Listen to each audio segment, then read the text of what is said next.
À quoi ressembleront nos bureaux demain? On en parle avec Ludovic Delesse, directeur général de Cushman & Wakefield pour la France. Bonjour. Bonjour. Alors c'était il y a quelques jours, le président du Conseil supérieur du notariat qui était assis à votre place et qui me disait qu'il ne voyait pas de reprise sur le marché de l'immobilier, non pas résidentiel, mais professionnel, de bureaux. Alors voilà, alors que pour l'autant on voit un petit frémissement dans le résidentiel. Est-ce que vous me confirmez de là où vous êtes, que tout est à l'arrêt dans l'immobilier de bureaux et tertiaires?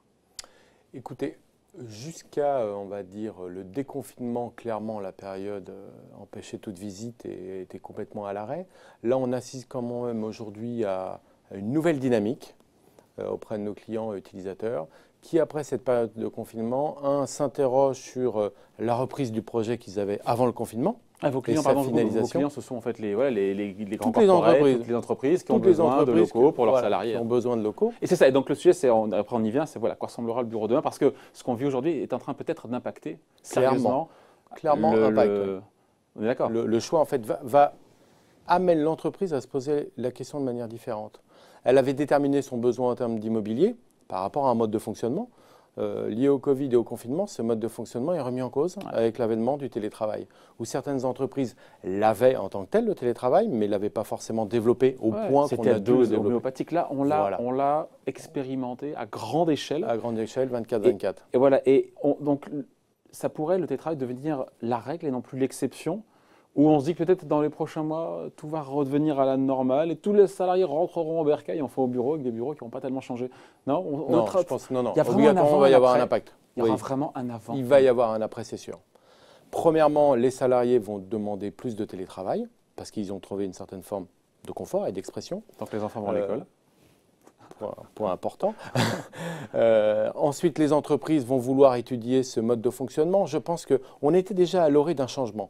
On est passé du bureau individuel fermé aux open space, aux flex. Aujourd'hui, on va passer aux espaces collaboratifs. C'est quoi demain le bureau? Le bureau, c'est un espace dans lequel je dois m'exprimer en fonction du métier que j'ai à exercer ou de l'action que j'ai à faire au moment. Il y a des choses que je peux faire chez moi derrière mon ordinateur. Il y a d'autres choses où j'ai besoin d'avoir l'ensemble de mon équipe, mon manager, être dans un environnement stimulant. C'est ça qui va changer. On va créer des espaces favorables à l'épanouissement du salarié pour qu'il soit le plus productif et le plus créatif possible. Oui, mais alors, j'ai envie de vous dire, de la distanciation sociale, on se dit que l'open space a du plomb dans l'aile. Oui, on avait densifié tout le monde avec des benches de 8 où vous aviez chacun un bureau d'1,40 m. Ouais. Demain, forcément… Pourquoi? Pour alléger le coût du foncier et le coût de l'immobilier pour l'entreprise. Pour alléger le coût au mètre carré, on ne va pas se mentir. Ouais. Et puis pour se dire, on va entasser tout le monde. Et puis après, on s'était dit, on a 100 personnes, on va mettre que 80 postes parce qu'ils ne sont pas tout le temps présents. Donc là, on en était plutôt à une remise en cause du taux de fréquentation, on va dire, du taux d'occupation. C'était grand sujet. Demain, si on veut attirer le salarié à l'entreprise, parce que c'est un besoin indispensable pour l'entreprise, moi, je ne crois pas du tout à la possibilité de faire que du télétravail. Toute l'autre partie de créativité, pour le business, ça serait terrifiant. Si c'était le cas, vous perdez votre job. Hein. Nous, c'est pas ça, c'est pour une entreprise. Je pense que la créativité, c'est lorsque les gens se rencontrent.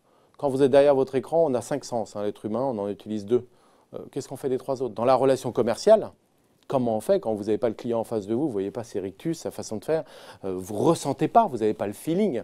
Enfin, il y a des tas de métiers auxquels on ne peut pas le faire. Et ça, c'est important. Je pense que l'entreprise, demain, le lieu de travail ne va pas être simplement un bureau, va être un espace pour accueillir les collaborateurs. Mais encore plus précis, c'est-à-dire que l'open space, à quoi ressemblera l'open space de demain, si tant est qu'il y a encore des open space? Il y aura des open space demain. À quoi va-t-il ressembler? Plus de bench de 8 où vous avez chacun derrière son écran, etc. Ouais. Des espaces où vous allez créer la communication, des grands écrans tactiles, des éléments, des banquettes, des endroits où vous allez retrouver à côté de chez vous quelque chose de confortable. Il faudra plus de mètres carrés de bureau dans ces cas-là. Ou alors, il ne faut pas que tout le monde vienne en même temps. Et c'est peut-être ça le sujet. Il y aura ça. Tout le monde ne viendra pas. Plus de mètres carrés? Non, je pense qu'il y aura pas. Il y aura plutôt un peu moins de mètres carrés. Par contre, ils seront utilisés de manière très différente. Ils n'auront pas le même objectif. Ce que vous faisiez derrière votre bureau, seul derrière votre écran, vous pouvez le faire chez vous. Quand on sera là au bureau, on sera dans l'interaction. Dans l'interaction. On sera quand on a besoin de se concentrer pour bosser, faire une tâche, on peut la faire de chez soi. Exactement. Par contre, quand vous avez besoin d'échanger une idée, c'est quand même pas très simple à travers même le Zoom, les Teams, etc. Quand vous avez besoin de ressentir votre sentiment d'appartenance à une entreprise. Après, on parle aussi de télétravail. Il ne faut pas mélanger aussi selon le statut ou la génération. On voit bien que les jeunes générations aiment le télétravail mais ne le trouvent pas confortable. Parce que c'est beaucoup plus difficile de faire un télétravail dans un petit espace que quand vous avez une grande maison. Donc on voit ça aussi, il y a un conflit générationnel. Vous avez un autre sujet aussi, c'est que les jeunes générations viennent au bureau pour le lien social. Leur motivation première, c'est le lien social. Si vous l'enlevez, il y a un vrai sujet. En tout cas, il y a un challenge pour les entreprises de créer chez eux leur identité pour faire venir leurs salariés. Mais il y a aussi un défi à court terme parce qu'il y a une violente récession dans laquelle on est entré. Clairement. La pire depuis les années 45. Et on voit bien qu'il y a cette volonté de maîtriser les coûts. Oui. Et qui dit maîtriser les coûts, dit être tenté peut-être encore une fois de réduire le nombre de mètres carrés ou conserver l'équivalent ou le réduire par collaborateur. Et donc si tout le monde fait ça, eh ben, ça déprime le secteur, l'immobilier de bureau, qui potentiellement pourrait être, non pas sinistré, mais mettre mis à mal, parce que si tout le monde se dit il faut que j'allège d'1 million, 2 millions, X millions mes charges annuelles de foncier, enfin d'immobilier de bureau pour mes collaborateurs, c'est dans la tête de toutes les entreprises aujourd'hui. Moi j'ai plein de noms, je ne peux pas donner. J'ai plein de noms de boîtes toutes les entreprises sont déjà, réduction de coûts. Vous confiez que vous voyez ça, cette volonté de réduire les coûts, le coût de l'immobilier. Ça fait partie des coûts. Mais c'est récessif pour vous, si tout le monde se met à faire ça. C'est récessif. Non, on va dire que c'est un repositionnement peut-être des secteurs géographiques. Aujourd'hui, c'était très focus Paris où les loyers étaient montés à des valeurs qu'on n'avait jamais connues. D'autres secteurs, notamment en première couronne, étaient plutôt désavoués par les utilisateurs, vont les attirer avec des loyers inférieurs aujourd'hui par rapport à Paris. Mais plus de kilomètres à faire pour le collaborateur. Oui, mais moins souvent. Ou plus ou pas, il y a le transport. Après, ça dépend de votre lieu de domicile, tout ça est très relatif. En tout cas, qu'il y ait aujourd'hui une augmentation des mesures d'accompagnement et une réduction des loyers sur le marché, c'est une évidence. Après, il y a aussi la société qui a besoin d'alléger sa trésorerie, mais aussi ses CAPEX. Donc on a tout un CAPEX, sujet. c'est l'investissement. Tous les investissements. Donc là, vous avez la partie travaux. C'est un vrai sujet pour les entreprises. Donc, peut-être que les propriétaires vont devoir aussi financer les travaux des entreprises pour les amener à déménager. On peut trouver des solutions de sous-location. On peut aller voir son propriétaire pour aussi renégocier son loyer en échange de durée. Donc on a quand même des axes aujourd'hui d'économie pour les entreprises qui sont certes le loyer, la surface, un peu de sous-location, une renégociation.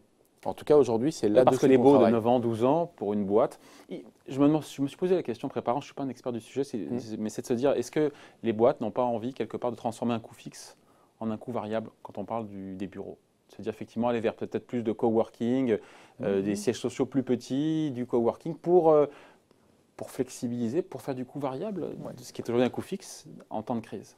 Alors, c'est évident qu'aujourd'hui, la structure des grands sites consolidés avec un bail de longue durée, je pense, n'est plus du tout ce qu'on va voir. L'entreprise va plutôt s'interroger, aujourd'hui en tout cas les grands groupes s'interrogent sur un siège important, où on va avoir l'identité et l'emprise de la société, et après éventuellement des satellites que vous pouvez faire en Ile-de-France pour favoriser effectivement pas le home office qui est parfois difficile parce que vous n'avez pas l'équipement chez vous, mais le télétravail. C'est pas le chemin inverse de ce qu'on a fait pendant des années. Oui.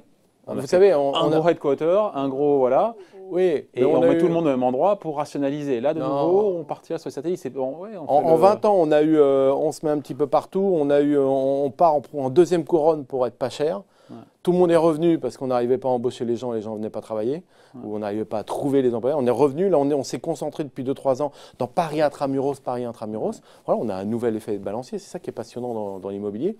Qu'en fonction de l'économie, doit se réinventer. Aujourd'hui, l'immobilier de bureau, parce que selon vous, il y a un avant et un après, c'est ce que vous voyez chez Cushman? Oui, c'est ce qu'on voit, mais qui doit se réinventer? Je pense qu'il n'y a pas uniquement l'entreprise, il y a aussi l'immobilier et les acteurs, notamment les promoteurs qui doivent se réinventer dans la manière dont ils construisent les immeubles. Je pense que toute la politique RSE, économie d'énergie, renouvellement d'air. Aujourd'hui, un des sujets centraux pour aller au bureau, ça va être de savoir est-ce que la clim véhicule le microbe de mon voisin ou pas.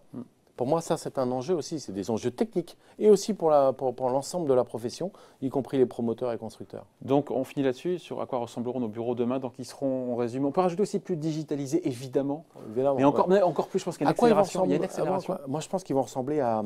En fait, il n'y aura pas un bureau, il y aura différents bureaux. Et de décrire, il y aura le bureau chez soi, sur le coin de la table de son salon ou sur le desk de sa cuisine. Il y aura peut-être un endroit de coworking que la société aura loué qui permettra effectivement d'être proche d'un rendez-vous client.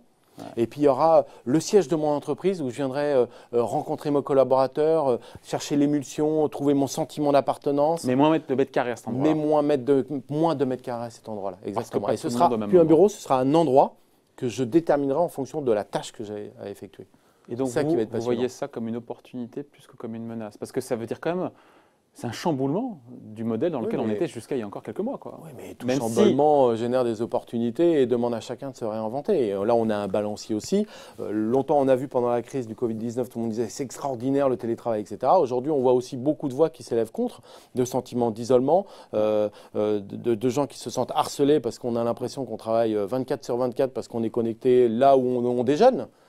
Voilà, voyons aussi dans le temps. Est-ce qu'aujourd'hui, le télétravail à outrance n'a pas été une réaction liée à une période de crise, ou aussi on avait moins de volume de travail, hein.